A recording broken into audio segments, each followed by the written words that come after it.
Hey there, my friends. I want to talk to you today about using tools for our yoga practice. And today's discussion, I want to talk about the use of a block. And these are wonderful. This one is made of a hard foam, so it's not super squishy. There's a little bit of squish there, but this is really a nice choice. You can get these on Amazon. You can get them on online yoga distribution websites, but you can also just buy them at your local Walmart or even Target. And right now there's a lot of those things kind of happening at Walmart and Target where people are putting out more health and fitness stuff for the start of the new year. But sometimes I think that people think if I use a block, I'm not good enough. I'm not able to get into the pose. I'm not as flexible as I should be. And I totally want to change that story for you, because using a block can actually help facilitate a better yoga practice. And I don't even want to go there. We shouldn't rate our yoga practice or even our meditation practice like, oh, I had a good meditation or I had a good yoga practice. The outcome is really irrelevant. What's important is that you show up and that you practice something that you're going to then apply to your life. So what if you use a tool? So what if you use something to help you become a better, if that's your goal? Like, I don't know. Sometimes I feel like we live in such a competitive world and such a world where we label things that even something as beautiful as a practice is we start to get competitive, and it shouldn't be that way. So I don't think that most of us would even go through our day and say things like, I was really breathing good today, or my heart was beating really good today. We just do it. It's just something that happens, and we don't put a lot of time and attention to it. And I would love for our yoga practice to go there. So let's get back to the block. The block elevates the floor, brings the floor closer to you. So if you were in a forward fold, and you want to touch your toes or you want to touch the floor, what would be the harm of putting a block there and having the floor come to you? So you can have the block on its longest side, which brings more of the floor up higher. And then we also have this middle section. So we just flip the block horizontally, and there's now less inches, but the floor is still coming up. And then we can also put the block this way, and then there's only about 3, maybe 4 inches that the floor has come up. So there's a range, right? And so this is a beautiful tool to bring the floor a little bit higher so that you can get into a pose. Let's think about triangle pose. When we get into triangle pose, our arms are out, our toes are this way. What if we took the block into that hand, and as we tick-tocked over into triangle, the floor comes to us? Now all of a sudden we're in this lengthy posture. We're not collapsing, we're not crunching, we're not reaching for the floor. Instead, the floor came to us, and we have this beautiful expansion. Isn't that what we're looking for, is spaciousness? Let's think about pyramid pose. This is where our legs are separated like scissors, toes are forward. I'm going to put my right foot in front, and I can do this all in a chair. Like, I don't even need to be on a mat. You know how I feel about that. You can do yoga anyhow, anywhere. So my right leg is in front, my left leg is bent. I'm going to put the block just inside my right foot. Okay, so I'm going to take my arms up high. I'm going to hinge from my hip crease, whether I'm standing or seated. I'm going to hinge from my hip crease, and my hands are going to find that block. All of a sudden, the floor came to me. I don't have to collapse. I don't have to crunch my belly, my lungs. I don't have to round my spine. I can come towards the block. There it is. Okay, so it elevates the floor. There's nothing wrong with using it. It's a beautiful tool.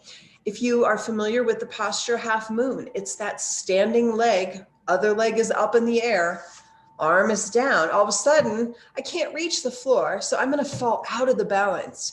I'm just going to tumble, or I'm going to round so much that I'm constricting my breathing. What if the floor came to you, and all of a sudden the heart stays open and everything elevates? This is half moon in a chair. So I'm going to have the block in my right hand. I'm just going to lower down. Now, all of a sudden, the floor just came to me 8 inches. My hand is going to come onto that block. It's going to come right up. Okay, here comes the other arm. I'm open and I'm expanded. And now I'm going to lift my left leg out. All of a sudden, I'm here. Now, if I was to try to reach the floor without the block, watch what happens. I'm crunching down. I'm losing it. I'm losing the integrity of the pose. And isn't that truly what we're looking for when we strive for a perfect yoga class? No, we're looking for finding alignment, finding a spaciousness in our body and integrity. If we practice integrity here in the studio, on the mat, on the chair, and we listen to our body and we use tools to help us find that expansion and that awareness, then all of a sudden there's more integrity to our practice. Well, think about that. If I'm practicing integrity here, I'm really more likely to practice integrity out there. That's what we're looking for. Not pushing our bodies into a place where it's uncomfortable and painful just to say we did it. Not collapsing into something just to say we did it, but truly using tools. I love the block. When I come into a bridge pose, I'm on the mat, my knees are bent, my feet are on the ground. I slip this block underneath my sacrum. And now all of a sudden my hips are off the ground. I've rose the floor up towards the ceiling. I've lifted, but I'm not having to do any muscular engagement here. It's a completely restorative bridge. Now, there are times where I don't use the block and I want my glutes to engage and I want to fire up my quads, but there are other times where I want the benefit of the pose, which is to lead with my heart and tell my mind to be quiet. I just sit my hips right there on the block. I close my eyes. Sometimes after a bridge pose supported with a block, my sacrum's here. I start to elevate my legs up towards the ceiling. And now all of a sudden, I'm in a supported shoulder stand. My hips are up. I'm not having to do the work. They're on the block. My legs are up. I believe more than anything, there are times in our life where we shouldn't have to work. We should not have to push our bodies. And on the yoga mat, there's a time to walk the fine line of the edge and to find that edge and to push ourselves maybe past the edge. But there is also a time where we use a tool and we say, let the tool do the work. So I also love the block behind my back when I'm sitting in a chair. So I'm going to scoot my cheeks back. I'm going to place the block about between the shoulder blades. Now watch what happens. I'm going to push back against the block. Watch my shoulders. Okay, so the skin on my chest is pulling as my shoulder blades wrap around the block. Now, for somebody who sits in a wheelchair all day, they have a tendency over time to end up like this.